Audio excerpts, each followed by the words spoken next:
My brothers and sisters, the Lord is with you. And also with you. We continue listening to God speak to us from the gospel in the tradition of Matthew. Glory to you, Lord. Jesus said, "Those who love father or mother, daughter or son more than me are not worthy of me. Those who will take up their cross and come after me are worthy of me. Those who think that they have found their life will lose it, and those who have lost their life for my sake will find it. Those who welcome you welcome me, and those who welcome me welcomes the one who sent me. Those who welcome prophets just before they are prophets will receive only a prophet's reward. Those who welcome holy people because they are holy will receive a holy person's reward. I promise you that whoever gives a cup of water to one of these little lowly ones just because they are my disciple will not want for a reward." This is the gospel, the good news of our salvation. Praise to you, Lord Jesus Christ. By the words of the gospel, may our sins be blotted out. Amen. Amen.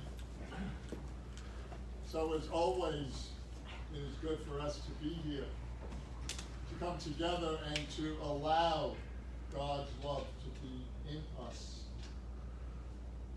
Again, to allow God's love to be in us. As you can tell, the past last Sunday was the first time in quite a while that we saw the color green. And get used to it, because that's all we'll see until the first Sunday of Advent, which is right after Thanksgiving, obviously. So we're in what we call ordinary time, which we've been for the past couple of weeks. And usually, when we leave extraordinary time, Easter, Christmas, Advent, Lent, we go into an ordinariness. But this year, obviously, is far from being ordinary. And yet, each one of us is asked to very simply pull ourselves up. Not only for ourselves, but for those we encounter.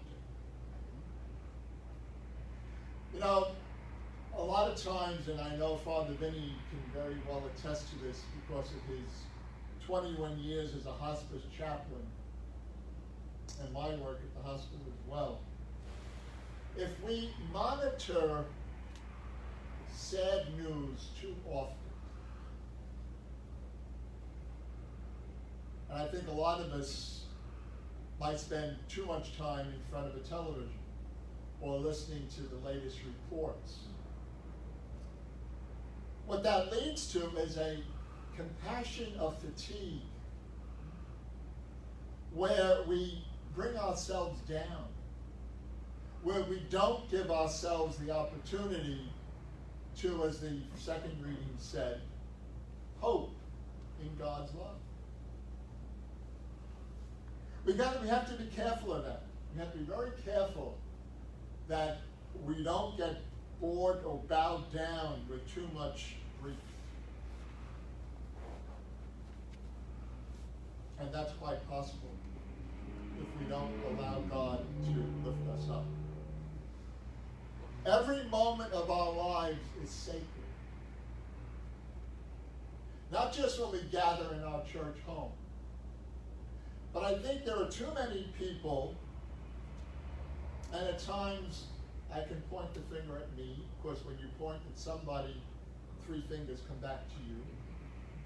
Is that we might not realize the sacredness of every moment. We might not realize the tremendous opportunity that we're given to bring that presence of God to other people. You know, you can't give what you don't have. And I know that all of us who are here this morning, you have that presence of God within you. But sometimes we have to hear stuff to remind us. to remind us of the wonderful opportunity we have to be an ambassador for Christ. And that's what we are.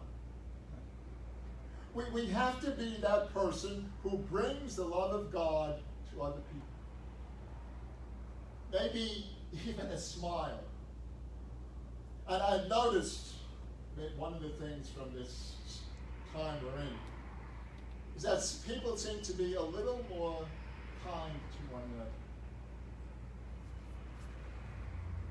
In fact, yesterday I was at Publix in Wilton Manors, which I haven't been to in a long time. And there was one of the workers, lovely woman, she's been there forever, her name is Betty. And I said, Betty, oh my God, haven't seen you. And we hugged each other. And she had a smile on her face. And so did I. Lovely woman. And the purpose of her work there, as they maintain as good as they maintain as much social distancing as possible, is that the people who work there, and I'm not just talking about, I'm talking mainly about Publix, because there's a certain ethos that these people have. You ask them a question and they bring you to what you're asking for. It's not just over an aisle 4. They actually bring you there. And these people are ambassadors for Publix, just as we have to be ambassadors for Christ. And it's a wonderful task that we have. And it's not just for certain people. When our father Francis started out and left his life of pretty much recklessness, the people thought he was insane. And he was. He was insane for the love of God that was with him. And he showed that love. He didn't keep it for himself. He went among the poorest of the poor.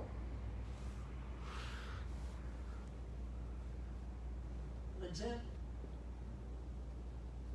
And, we have to be in communion with one another. We have to let that oneness come through us. And we don't just have that oneness when we're in this building. True, this is our home. And for those of you who have been with us a long time, you know what we went through to get this place to look like it does. There was I forgot what you called it. There was a group, singing group. They were called Blood, Sweat, and Tears.